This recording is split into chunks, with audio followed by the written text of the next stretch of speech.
सबसे बड़ा मुद्दा, पश्चिमी उत्तर प्रदेश की अस्मिता से जुड़ा मुद्दा, पश्चिमी उत्तर प्रदेश के सर्वांगीण विकास से जुड़ा मुद्दा हम आपके सामने लेकर आ रहे हैं। समझ गए ना आप? जी बिल्कुल सही समझे हैं आप।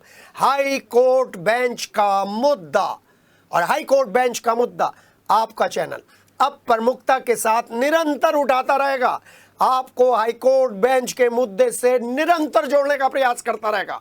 और इसी कड़ी में ये पहला एपिसोड आपको दिखा रहे हैं। मेरठ जिला बार के महामंत्री राजेंद्र राणा से आपको मिलवाने जा रहे हैं और जानने की कोशिश करेंगे कि मेरठ अधिवक्ता संघ के ये सभी लोग, मेरठ अधिवक्ता समूह के ये सारे लोग किस तरीके से इस बार हाई कोर्ट बेंच के मुद्दे पर अपना एक मत बनाने जा रहे हैं, एक राय रखने जा रहे हैं।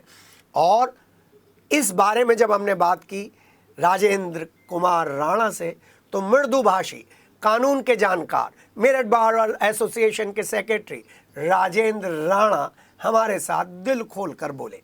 किसी पार्टी के ऊपर उन्होंने उंगली नहीं उठाई, बल्कि हर व्यक्ति से अपील की जो इस आंदोलन के साथ जुड़ना चाह रहे हैं, और कहा कि पश्चिमी उत्तर प्रदेश की जो प्रमुख मांग है, ये केवल वकीलों की, अधिवक्ताओं की मांग नहीं है, ये आम आदमी की मांग है, ये सर्वांगीण विकास की मांग है। और एक बड़ा लीगल मुद्दा उन्होंने बताया जो हर व्यक्ति की नजर में नहीं आता, और वो मुद्दा था कि जो केंद्र सरकार को प्रदेश सरकार से अनुमति की बात ये दोनों सरकार कर रही है, वो वास्तव में एग्जिस्ट ही नहीं करता। क्योंकि ये जो कानूनन पक्ष है, ये उन राज्यों के लिए है जो नए बने, उन जिलों के लिए है जो नए बने हैं। लेकिन हम तो इतने साल पुराने, फिर हमारे लिए आप वही कानून क्यों अप्लाई कर रहे हैं? हमारे साथ पश्चिमी उत्तर प्रदेश की हाई कोर्ट बेंच की मांग में सुर से सुर मिलाने वाले राजेंद्र राणा ने उम्मीद जताई कि इस मामले को लेकर वो बहुत ही जल्द मुख्यमंत्री से एक और मुलाकात करेंगे, प्रधानमंत्री से भी मुलाकात करेंगे, कानून मंत्री से भी मुलाकात करेंगे, और 22 से लेकर 29 जिले एक साथ खड़े होंगे। साथ ही साथ एक और अच्छी बात उन्होंने कही कि हमारी कोशिश ये है बिना हड़ताल के अपनी मांग केंद्र सरकार से मनवा लें। आइए सुनते हैं ये बातचीत, ये मुहिम। आपने ये आंदोलन की शुरुआत देखी है। ये आंदोलन की शुरुआत नहीं है, आंदोलन की शुरुआत तो तब से थी जब प्रकाश जावड़ेकर भी कानून मंत्री थे, जब अटल बिहारी वाजपेयी भी प्रधानमंत्री थे, और तब सरकारें अलग अलग थी। अब तो डबल इंजन सरकार है। तो मेरठ के अधिवक्ता किस तरीके से इस आंदोलन को लेकर सीरियस है, इसी पर बात करने के लिए मेरठ बार एसोसिएशन के महामंत्री राजेंद्र राणा जी हमारे साथ हैं। क्योंकि महामंत्री से शुरुआत करेंगे, आपके पास आएंगे और जानेंगे कि यह आंदोलन वाकई इस बार भी सिर्फ आंदोलन बनकर रह जाएगा या अपने अंतिम लक्ष्य तक पहुंचेगा। सर नमस्कार, स्वागत है। नमस्कार, आपका बहुत बहुत धन्यवाद, आप यहाँ आए और इस महत्वपूर्ण जन आंदोलन के विषय को आपने अपने प्रमुख टीवी चैनल पर इसे आप आज लेके आ रहे हैं और हम लोगों से मिल रहे हैं। और आप, मुझे उम्मीद है कि आपके चैनल के माध्यम से आम लोगों में भी इस जागरूकता जाएगी, और जो हमारा उद्देश्य है हाई कोर्ट बेंच का, वो आम लोगों को भी पता चल पाएगा कि ये केवल वकीलों की आवश्यकता नहीं है, ये एक आम जनता का मुद्दा है। पूरे वेस्टर्न यूपी के आम पब्लिक का केवल अधिवक्ता ही से लाभान्वित नहीं होंगे, बल्कि हर जन सामान्य, वो अधिवक्ता हो, व्यापारी हो या किसान हो, हर व्यक्ति जो वेस्टर्न यूपी में रहता है, हाई कोर्ट बेंच का हर आदमी का मुद्दा है और सभी लोग इससे लाभान्वित होंगे। राणा जी, मैं एक बहुत पुराना वक्तव्य याद कर रहा हूँ। उस समय सांसद थे संजीव बालियान, और मैं उनसे कमिश्नरी पार्क में खड़े होकर पूछ रहा था, भाई साहब एक मुद्दा मेरे सामने आ गया। मैं उस समय के सांसद जो मुजफ्फरनगर के थे, सांसद संजीव बालियान, उनसे कमिश्नरी पार्क में बात कर रहा था। मैंने कहा जी आप इस मुद्दे पर क्या कहते हैं? उस टाइम वो मंत्री थे। उन्होंने एक जो सेंटेंस दिया ना, मेरे दिल में चुभ गया। वो शायद वकीलों के दिल में नहीं चुभा। अरे मेरठ के वकीलों में ना जान, ये मामला अगर मुजफ्फरनगर का होता तो हम लेके बताते। इससे भी आप लोगों में आंदोलन नहीं आया, इतनी बड़ी स्टेटमेंट के बाद। नहीं, देखिए, तब तो आप किसी पद पे नहीं थे। नहीं, ये देखिए, मुझे नहीं पता उन्होंने कि ये बात किस संदर्भ में की, लेकिन हम तो, हमारा ये मुद्दा ही नहीं है कि मुजफ्फरनगर तो स्वयं उसमें लाभान्वित होगा। मुजफ्फरनगर, सहारनपुर या शामली हो मुरादाबाद हो, आगरा हो, तो सभी लोग हमारे साथ इस आंदोलन में कंधे से कंधा मिला के लड़ ही रहे हैं। जी। तो केवल ये ऐसा नहीं कि भाई ये केवल मेरठ की लड़ाई नहीं है, जैसा मैंने अभी आपको पहले बताया कि ये पूरा 22 क्या लगभग वेस्टर्न यूपी में 29 जिले आते हैं अब तो ये सभी की लड़ाई है और सभी लोगों ने इसमें लगभग 50 साल हो गए हैं हमारे सभी अधिवक्ता संघों को, और इसे कई बार ऐसा हुआ है कि इसे जन आंदोलन भी बनाया गया। सन 80-82 की मुझे बात याद आ रही है कि इस आंदोलन को देहरादून से लेकर दिल्ली तक पदयात्रा भी हुई है और लोगों ने लाठियां भी खाई हैं, घायल भी हुए हैं, हाथ पैर भी टूटे हैं वकीलों के। और लगातार हर अधिवक्ता जो मेरठ बार का जो 22 जिलों की हमारी पश्चिम उत्तर प्रदेश संघर्ष समिति का जो अध्यक्ष और संयोजक होते हैं, मेरठ बार के सेक्रेटरी और अध्यक्ष होते हैं, तो उन्होंने हर जो कमेटी आई है, हर बार जो समिति आई है, उसने पूरा प्रयास किया है लोगों को साथ लेके, उसमें मुजफ्फरनगर हो या और अन्य 22 जनपदों से सभी से ये भाग लिया है उन्होंने, और इसमें पूरा अपना सहयोग जितना संभव हो सकता है सबने अपने हिसाब से पूरा दिया। लेकिन राजनीतिक इच्छा शक्ति की वजह से वेस्टर्न यूपी का मुझे लगता है कि जो नेतृत्व है, राजनीतिक नेतृत्व है, वो कहीं ना कहीं उसमें हम लोग मार खा जाते हैं। और जो ईस्टर्न यूपी का जो सभी पार्टियों का जो लीडरशिप है वो हम पे कहीं ना कहीं हमारी जो वेस्टर्न यूपी की लीडरशिप है उस पर हावी हो जाती है। और हमारा मुद्दा, हमें कई बार ऐसा लगा हमारी बेंच मिलती किसी ना किसी वजह से, केवल उसी मुद्दे की वजह से रह गई है। जैसे अभी हम सुनते हैं, पहले जब उस समय हम इस पद पर भी नहीं थे तो, लेकिन उससे पहले हमने सुना है कि जो वहाँ के कद्दावर नेता हैं, वहाँ के जो हमेशा एक बहुत बड़े अभिनेता हैं, वो भी इलाहाबाद से सांसद रहे एक बार। कुछ लोगों का कहना है कि एक बार तो उनके प्रभाव के कारण, और बाकी जो वहाँ लोकल लीडरशिप रही है उधर की, उनके प्रभाव के कारण हमारा आंदोलन अभी तक जारी है और जारी रहेगा। आपने बहुत अच्छा मुद्दा उठाया, एक प्रश्न उसी में से निकाल लेता हूँ। पश्चिम और पूरब की लड़ाई है? नहीं, पश्चिम पूरब की लड़ाई नहीं है, ये केवल और केवल जो है, मैंने जैसे बताया ना कि जो लीडरशिप है सभी पार्टियों की, वो कांग्रेस हो, बीजेपी हो या समाजवादी पार्टी की रही हो या बसपा की रही हो, जो लीडरशिप है वो हमारी लीडरशिप पे कहीं ना कहीं भारी है। लेकिन एक बात है कि वो जो अपना पक्ष रखते हैं ना पूरब वाले, वो कहते हैं यहाँ का सारा व्यापार चौपट हो जाएगा, सब कुछ खत्म हो जाएगा, सारे वहीं के वहीं रुक जाएंगे, क्योंकि 60 से 70% तो आप ही के यहाँ सारे केसेस जाते हैं वहाँ पर। नहीं, देखिए ऐसा तो उनका गलत है मानना। ये है ना वैसे मुद्दा। हाँ, ये प्ली देते हैं वो हर बार। ये प्ली नहीं, एक तो ये प्ली देते हैं कि भाई एक इलाहाबाद हाई कोर्ट जो है एक ऐतिहासिक हाई कोर्ट है, पुराना हाई कोर्ट है, तो वो उनका रहता है कि भाई इसके टुकड़े ना किए जाएं। लेकिन चूंकि अब आधुनिक काल में हम लोग इतने मुकदमे इलाहाबाद हाई कोर्ट में पेंडिंग हो गए हैं, वहाँ जो जजों की संख्या है लगभग 160 जज वहाँ होने चाहिए और कभी 100 भी नहीं हुए हैं। वो वहाँ उतनी जगह भी नहीं है बैठने की जजों के लिए। तो हमारा ये कहना है कि जन पूरा वहाँ इंफ्रास्ट्रक्चर भी नहीं है, पूरे जजों की सिटिंग भी वहाँ नहीं हो पा रही है, जबकि लगभग 45% जो लिटिगेशन है, मुकदमे हैं, वो वेस्टर्न यूपी के हैं। और दूसरी एक और आपको मैं महत्वपूर्ण बात बताऊं कि लगभग 45% के लगभग ही रेवेन्यू हम उत्तर प्रदेश सरकार को देते हैं जो वेस्टर्न यूपी से जाता है। तो वहाँ भी हाई कोर्ट रहेगा, ऐसा नहीं है। केवल हमारे में तो लगभग 22 जिले ही तो आ रहे हैं और 12-14 जिले लगभग लखनऊ में हैं, तो बाकी जिले तो फिर भी इलाहाबाद में ही रहने हैं। तो ऐसा नहीं है कि भाई अब तो हाई कोर्ट, जैसे अभी एक लेटेस्ट महाराष्ट्र कोल्हापुर की वही बात आने वाला हूँ। कोल्हापुर में अभी जो बेंच दी है वहाँ 6 जिलों पे दी है और वहाँ की जो आबादी है उन 6 जिलों की लगभग 1,65,00,000 आबादी पे बेंच दे दी है, जबकि हमारे यहाँ 9 करोड़ के लगभग वेस्टर्न यूपी की आबादी है। और जो कम से कम यहाँ जो कई लाख लोगों पे एक जज का जो अगर आप हिसाब लगाएं मुकदमों का, तो उस हिसाब से यहाँ तो सबसे पहले देनी चाहिए थी। लेकिन इस महत्वपूर्ण और जो वैज्ञानिक तरीके से भी और गणितीय संवैधानिक तरीके से भी और अर्थमेटिकल भी हर तरह से यहाँ बेंच दिया जाना वेस्टर्न यूपी के लिए इतना महत्वपूर्ण है कि वो तुरंत हमें मिलनी चाहिए। सर, मार्टिन लूथर किंग का एक वक्तव्य मुझे याद आ रहा है कि अगर जस्टिस देर से मिले, न्याय देर से मिले तो वो अन्याय है।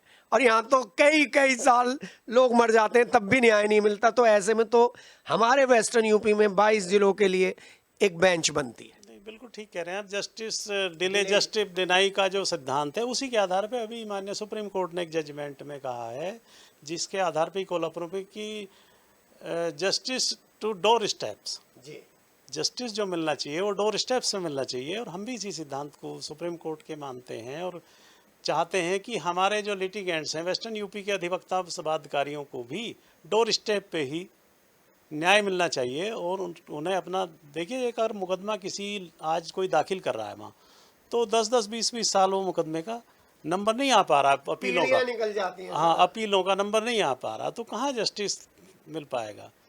लेकिन अभी जैसा हम लोग जब से आए हैं, 6 मार्च से हम लोगों ने संभाली है इस समिति के हम जो है पदाधिकारी जब से बने हैं, western UP high court bench संघर्ष समिति के, हम लोगों ने इसमें अपना जो एफर्ट्स था, हमने जैसे ही अपना एफर्ट शुरू किया है, हमारे माननीय सांसद श्री अरुण गोविल जी हों, माननीय सांसद श्री लक्ष्मीकांत वाजपेयी जी हों, हमारे विधायक हैं बहुत अनुभवी अमित अग्रवाल जी हैं, और अश्विनी त्यागी जी हैं MLC, तो हमने सभी लोगों को से बैठ के बात की और सभी लोगों ने अपने पुराने अनुभवों के साथ और नयों के साथ हमारी आवाज़ को जो है ऊपर सरकार तक पहुंचाने का उन्होंने वायदा किया है। और अमित अग्रवाल जी ने माननीय मुख्यमंत्री जी से मिलवाने में और लक्ष्मीकांत वाजपेयी जी ने इस मुद्दे पे हमारी बात डायरेक्ट मुख्यमंत्री से के सामने रखी और मुख्यमंत्री जी ने हमें पॉजिटिव बात की हमसे, और पूरा हमें उम्मीद है कि वो पॉजिटिव बात कब नहीं हुई, ये बताइए आप मुझे। पॉजिटिव बात तो हर बार हुई है। नहीं, पिछली बार नहीं हुई थी। मुख्यमंत्री से जैसा हमने सुना, वकीलों ने बात की थी माननीय मुख्यमंत्री से शामली में, मेरे ख्याल से 18-19 की बात है, कभी शामली में आंदोलन हुआ था और मुख्यमंत्री जी से मिले थे, तो उस समय उन्होंने इतना पॉजिटिव रुख नहीं अपनाया था। उन्होंने कहा था कि ये संभव नहीं है, लेकिन अभी हमें उनसे उन्होंने ऐसा नहीं कहा। उन्होंने कहा कि ये बात आपकी जो मांग है ये जायज़ मांग है और हमसे सकारात्मक बात की है। और हमें ये भी उन्होंने कहा कि आपकी कानून मंत्री से बात हुई है, उनकी जानकारी में है, और वो भी प्रयास करके इसमें कानून मंत्री से इस विषय में हमारी बात को रखेंगे। और उन्होंने कहा कि मैं इसमें कंटिन्यू हमारे टच में, और हमें अपने टच में रहने के लिए उन्होंने आश्वासन दिया है। सर, आपने इतने सारे लोगों का नाम लिया, लेकिन मैं तो ये समझ रहा हूँ इन्हीं लोगों में से एक बंदे ने आपके इस आंदोलन को दूसरे रुख में ले गए, ई फाइलिंग लेकर। वो जो ई जस्टिस को लेकर उन्होंने शुरू करा, तो उसमें हाई कोर्ट बेंच की मांग दब गई कि जब आपको ई फाइलिंग के जरिए और इन ई एडवोकेसी के जरिए सब चीज़ें मिल जाएंगी तो क्या ज़रूरत है। नहीं, ई फाइलिंग पे भी, क्योंकि ई फाइलिंग तो कोई नुकसान नहीं है उससे भी, लेकिन ई फाइलिंग से हमारा हाई कोर्ट बेंच वाला मुद्दा, लोगों की मंशा तो यही थी कि आपको दूसरी तरफ ले जाए। नहीं, ऐसा नहीं है, वो समाप्त नहीं होता है। देखिए, क्योंकि मुकदमे तो फिर भी वहीं रहेंगे, जज फिर भी कम रहेंगे, सुनवाई फिर भी नहीं हो पाएगी।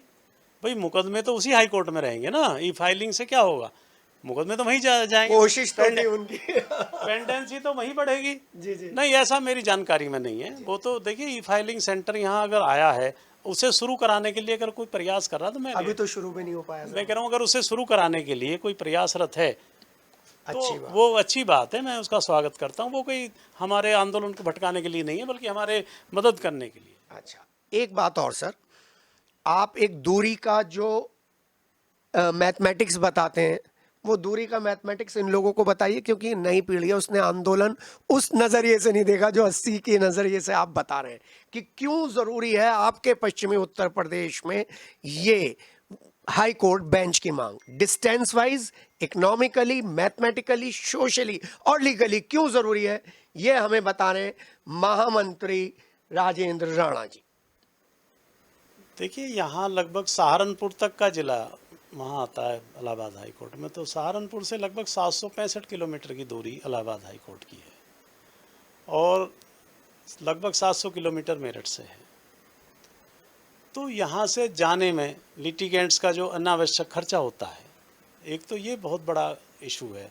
दूसरा, जो सबसे इम्पोर्टेंट बात मैंने आपको बताई कि क्योंकि जो मुकदमों की पेंडेंसी है वो day by day Allahabad high court में बढ़ती जा रही है, अंबार लगता चला जा रहा है।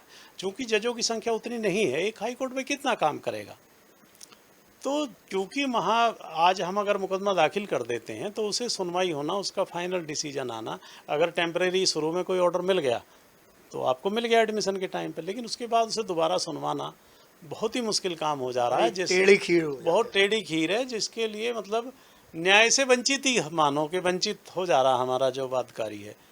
पैसे का खर्चा बहुत है। पैसे का खर्चा तो बहुत है ही, और समय की बर्बादी है, और ट्रेनों में अनावश्यक जो है भाई ट्रेनें भी ज़्यादा चलानी पड़ेंगी, मतलब सरकार का भी खर्चा है। तो हर तरह से मतलब ये देखिए आप, भाई मध्य प्रदेश में 4-5 बेंच हैं, महाराष्ट्र में भी जैसा मैंने बताया, राजस्थान में भी हैं, और सब राज्यों में कई कई बेंचें हैं, लेकिन वेस्टर्न यूपी के साथ ही पता नहीं क्यों इतना दो हाथ करा जा रहा है। हाँ ये जबकि भर भर के झोली दे रहे हैं आप उन्हें।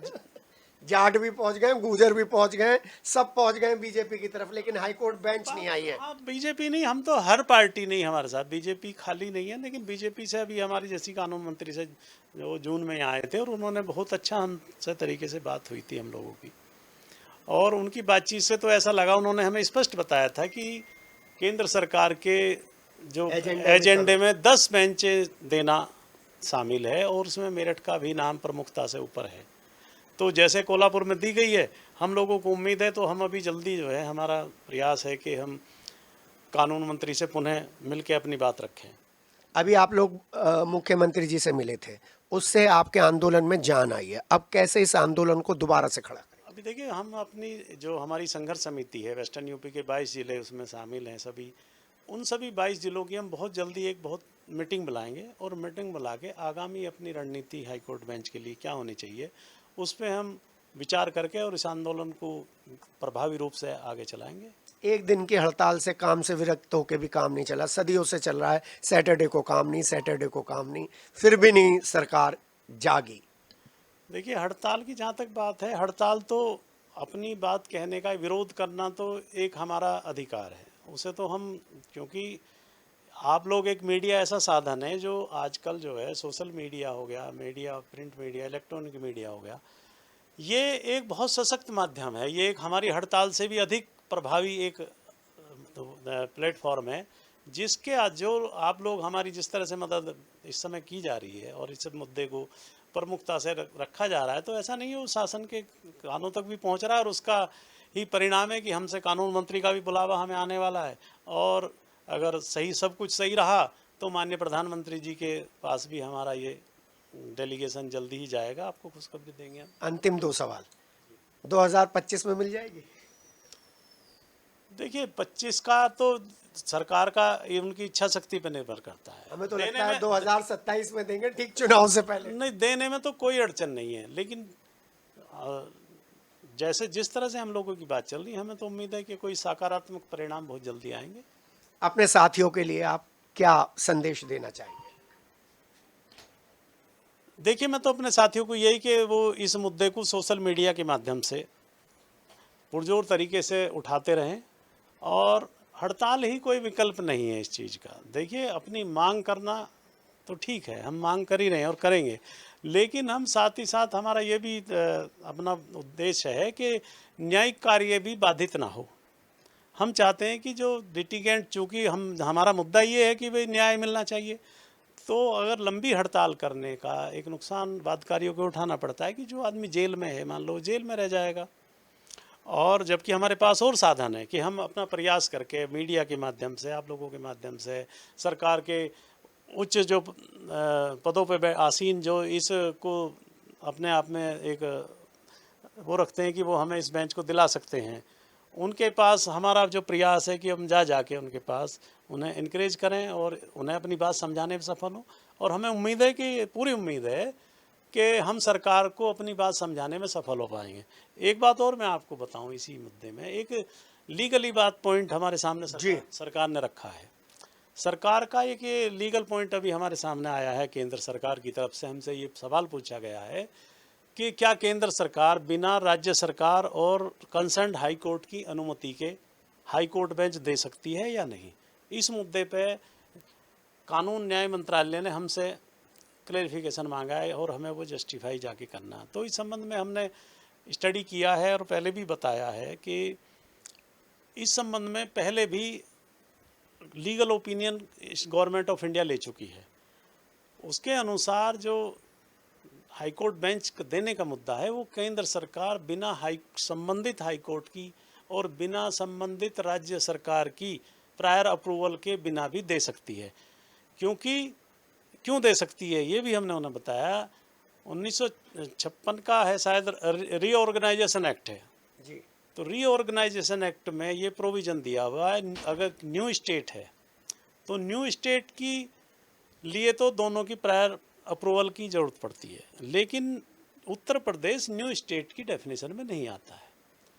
तो चूंकि नई स्टेट की डेफिनेशन में नहीं आता, इसलिए केंद्र सरकार को सीधा हाई कोर्ट बेंच देने में कोई कानूनी और विधिक बाधा नहीं है। इसमें सोली सोराब जी और पीपी राव साहब की एक बहुत बड़ी लीगल रिपोर्ट ओपिनियन भी सरकार के पास पहले से ही मौजूद है, जिसे हमने पुनः माननीय न्याय मंत्री जी को, कानून मंत्री जी को हमने सबमिट कर दिया है और अब हमने ओरली भी इस मुद्दे पे लीगली जो है अपने पक्ष से अवगत कराएंगे बहुत जल्दी, और माननीय प्रधानमंत्री जी से भी हम इस विषय पे शीघ्र मिलने वाले हैं। ये मैं आपको आश्वासन दिलाता हूँ कि हम इस मुद्दे को बिल्कुल अपनी शिद्दत के साथ अपनी जान लगा देंगे और हमें पूरी उम्मीद है कि हम सफल होंगे। चलिए, हमारी शुभकामनाएं कि इसी कमेटी को, संघर्ष समिति को, इस आप लोगों के सहयोग से जरूर कामयाबी मिले। जी बहुत बहुत धन्यवाद आपका भी। आपने इस मुद्दे को, जैसा मैंने कहा कि मीडिया का बहुत बड़ा इसमें रोल रहेगा हमारे साथ, अगर हमारे इस आंदोलन को आप लोग आम जन तक पहुंचाएंगे तो इसकी आपकी आवाज़ हमारी आवाज़ आप लोग सरकार तक भी लेके जाएंगे, ऐसा मेरा मानना है। और सरकार तक जब आवाज़ जाती है मीडिया के माध्यम से, आप लोगों के माध्यम से, तो जो मीडिया की आवाज़ है वो जनता की आवाज़ मानी जाती है। तो आपकी आवाज़, जो आप हमारी आवाज़ सरकार तक पहुंचा रहे हैं, वो जनता की आवाज़ पहुंचा रहे हैं, 22 जिलों की आवाज़ पहुंचा रहे हैं, जो आप एक बहुत अच्छा काम कर रहे हैं, जिसके लिए भी मैं आपको, कि आपने इस विषय पे सोचा, मैं आपको बहुत बहुत धन्यवाद और साधुवाद देना चाहूँगा।